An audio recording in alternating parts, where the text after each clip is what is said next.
Have you ever heard about zoning inspection? Well, in garment industry or in garment factory, we often use something called zoning inspections. It means we check the garment by dividing it into different zones, so we can adjust the defects more fairly. Usually we have 3 zones or more, like zone 1, 2, 3, or A, B, C, D, something like that. Okay, let's talk about zone 1, 2, 3 first. Zone 1 is the most visible area, like the center front or upper one of a shirt or of the t-shirt like this, okay? And zone 2 is less visible, maybe the size or the sleeve or something like that, okay? And zone 3 is the least visible, like the lower back, okay?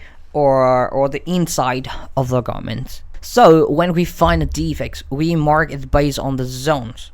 Okay, the location decides how serious the defect is. More specifically, in zone 1, defects are often critical or major because the customer can see them very easily. And of course, we can classify the defects as critical, major, and minor based on the types of the defect too, right? But now we're talking about the zone. So for zone A is usually critical or major defects. Okay, for zone 2, the defect might be minor or something major, alright?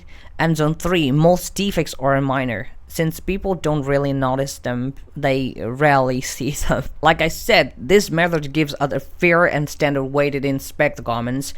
It's not only about the defect type, but also about where the defect is. You know what I mean? The locations of the defect or the placement of the defect. So when you do an inspection, you can think about the type of defect and the zones of the defect too.